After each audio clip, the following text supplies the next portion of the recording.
Assalamualaikum warahmatullahi wabarakatuh. Perkenalkan, nama saya Muhammad Rasya dan saya bergabung pada kelompok 2.2 Ekonomi Makro. Serta saya di sini bersama beberapa rekan saya, yaitu ada Risma Sintia, Alivia Zakaria, Siti Maisaro, dan Naufal Fariza Hilmi. Selanjutnya, untuk pembahasan akan dimulai oleh Siti Maisaro. Waktu dan tempat dipersilakan. Halo semuanya, perkenalkan nama saya Siti Maisoro dari kelompok 2.1. Saya di sini ingin mempresentasikan tentang konsep Gross Domestic Product atau GDP, Gross National Product atau GNP, Net National Product atau NNP, Net National Income atau NNI, Personal Income atau PI, dan Disposable Income atau D. Baik, di sini kita mulai dari Gross Domestic Product. Apa sih Gross Domestic Product? Itu merupakan cara menghitung suatu barang maupun jasa yang diproduksi di dalam negeri, baik oleh warga negara sendiri maupun warga negara asing yang membuka usahanya di negara tersebut.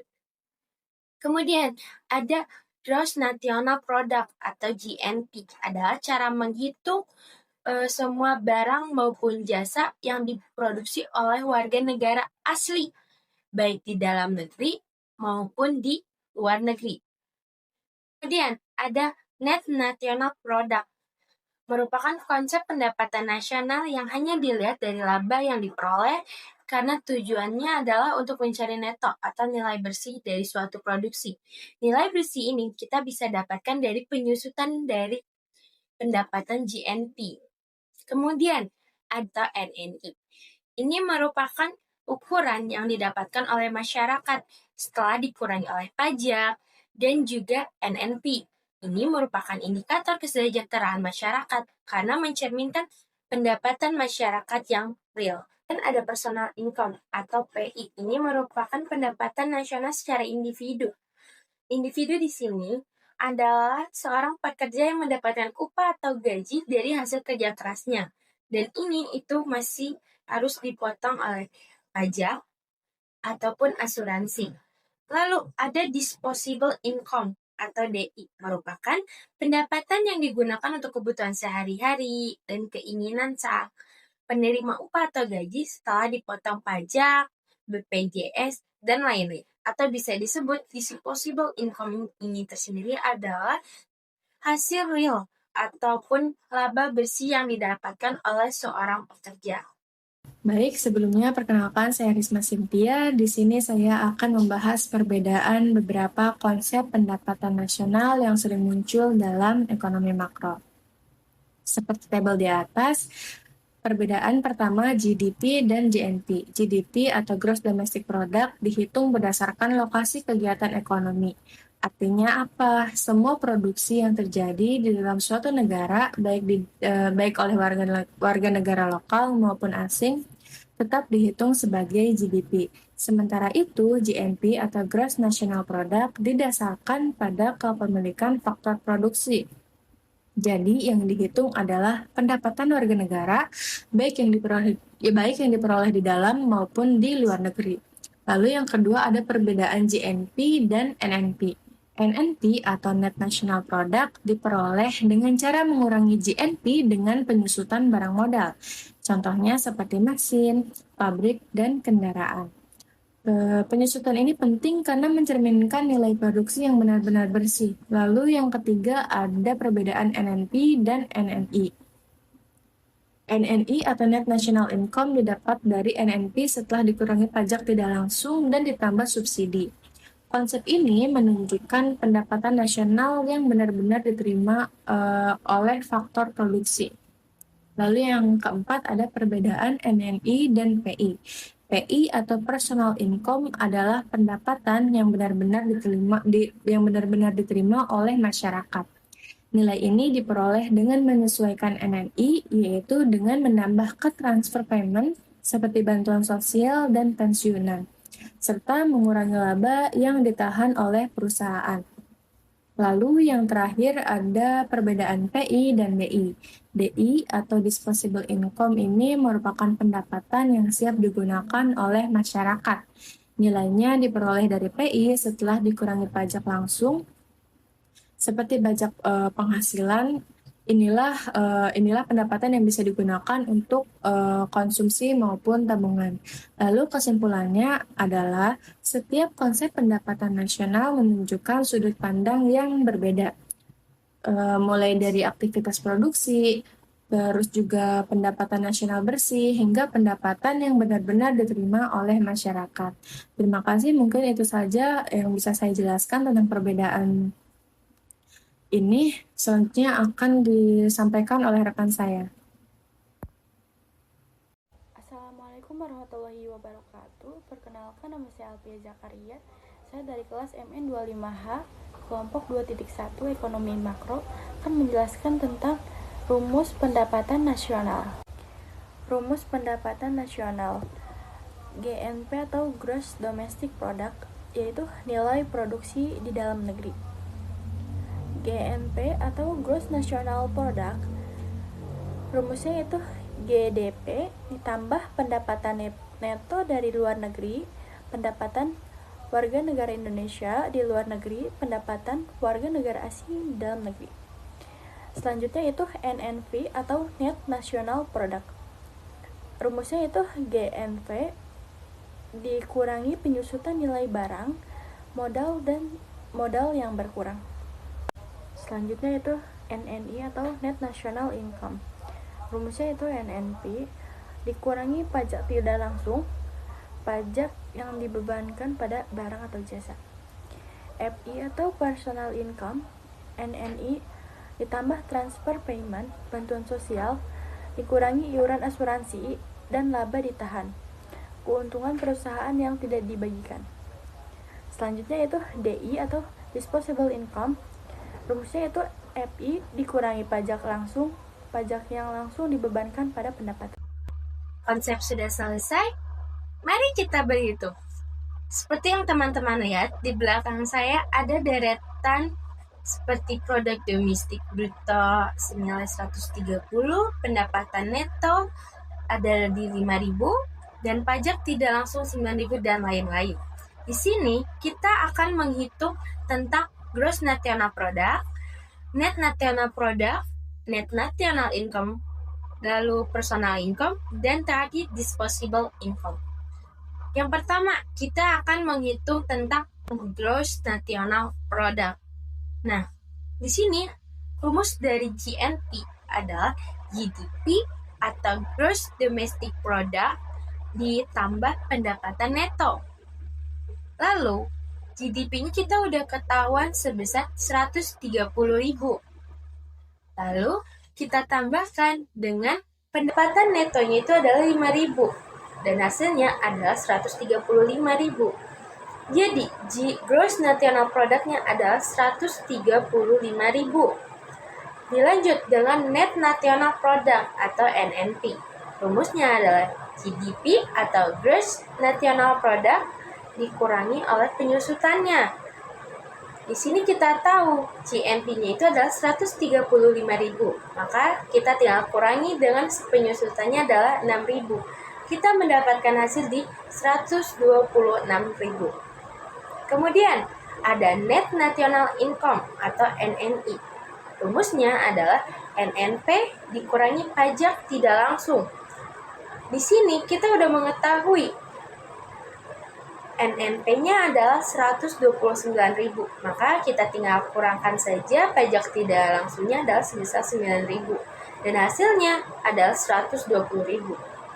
Kemudian kita akan menghitung tentang personal income atau PI. Di sini rumusnya ada NNI ditambah transfer payment lalu dikurangi iuran asuransi ditambah laba ditahan. Nah, kita hitung dulu NNI ditambah transfer payment itu adalah sebesar 128.000. Kemudian iuran asuransi ditambah laba ditahan itu sekitar 7.000. Maka PI yang dihasilkan adalah 121.000 karena ini dikurangi hasil dari NNI ditambah transfer payment dikurangi oleh iuran asuransi yang ditambah sama laba ditahan dan mendapatkan hasil 121.000. Kemudian ada disposable income atau DI. Di sini rumusnya adalah PI dikurangi pajak tidak langsung. Kita sudah tahu PI-nya ada di 121, sedangkan pajak tidak langsungnya adalah di 7.000. Maka kita tinggal kurangkan dan hasilnya adalah 114.000. Untuk selanjutnya akan dilanjutkan oleh teman saya. Terima kasih. Wassalamualaikum warahmatullahi wabarakatuh. Perhitungan pendapatan nasional dengan pendapatan produksi dan pengeluaran.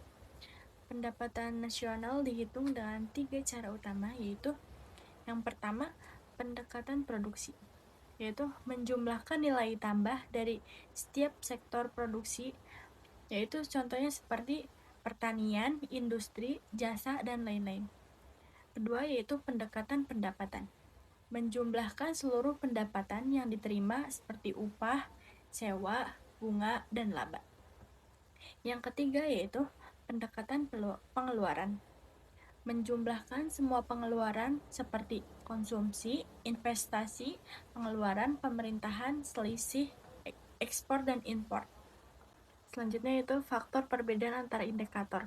Perbedaan dari luar negeri, pendapatan dari investasi atau ekspor di negara lain memengaruhi PDB dan neraca pembayaran, yaitu memengaruhi antara lain yang pertama penyusutan modal, penurunan nilai aset, mesin atau bangunan, mempengaruhi pendapatan nasional dan laba. Yang kedua itu pajak tidak langsung, pajak transaksi, PPN, penjualan, memengaruhi harga dan konsumsi. Transfer dan iuran nasional.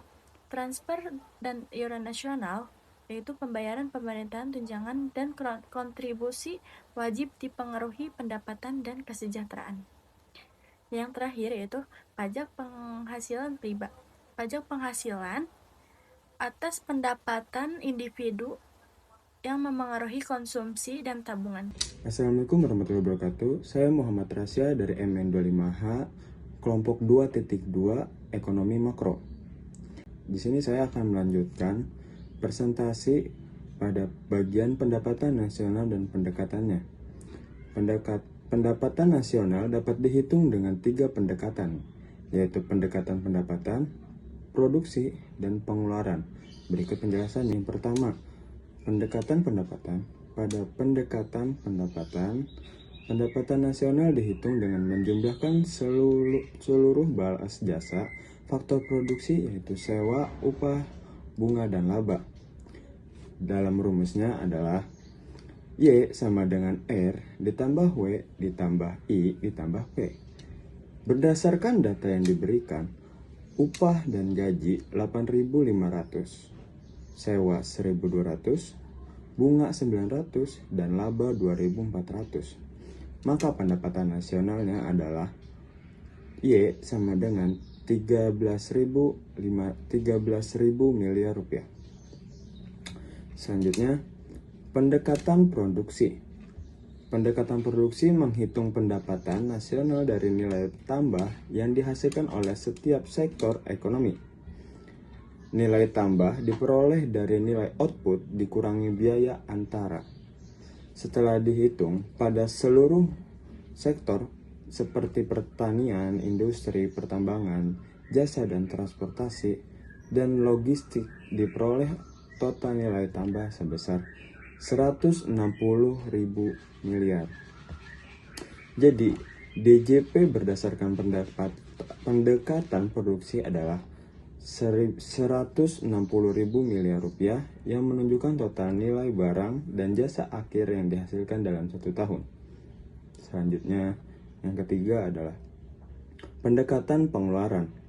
Pendekatan pengeluaran menghitung pendapatan nasional berdasarkan total pengeluaran dalam perekonomian.